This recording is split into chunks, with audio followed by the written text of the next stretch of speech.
fallout building for the president after urging his supporters to march to the Capitol, which turned into that violent and deadly riot. In the last 2 hours, we've learned that House Democrats plan to introduce articles of impeachment against President Trump Monday for an historic second time. That's according to 2 congressional officials. But NBC is reporting that according to a memo sent out by Mitch McConnell, without a unanimous consent agreement from all 100 senators to bring the Senate back in the next 10 days, the soonest the Senate could receive articles of impeachment from the House would be on January 19th. All this unfolding tonight. NBC10's Matt DeLucia is in our Montgomery County Bureau right now. Matt, there are many questions here. Why impeachment with so little time left in the president's term is one of them. Yeah, Jim, the process generally takes a lot longer than a couple of weeks. The last time that President Trump was impeached, from the first inquiries up until his acquittal in the Senate, that whole process took about 5 months. Simply put here, educated observers have no clue what is going to happen.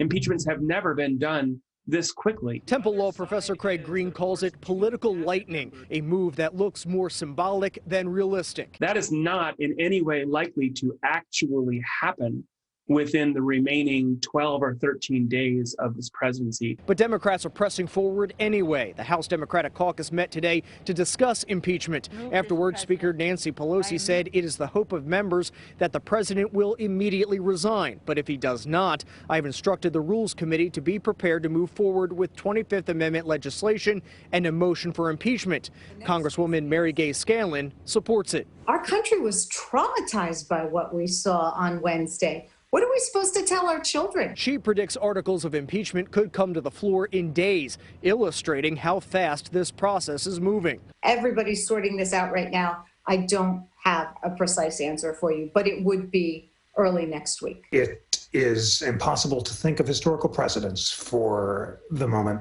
that we're in now. Jeff Rosen is the CEO of the National Constitution Center. He says the legal waters are murky over whether President Trump could be tried after he leaves office.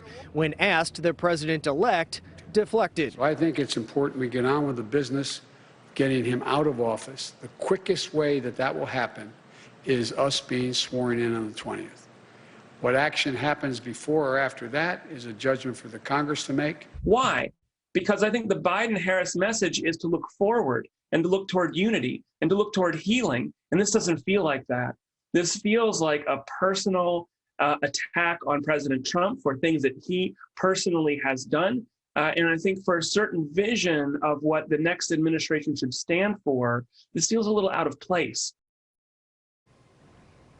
So we'll see what happens in the coming days and perhaps well after that. There would be one lasting effect of an impeachment and conviction. That is, President Trump would be barred from running for another term. That would still take a 2/3 majority in a Senate that would be politically split 50-50.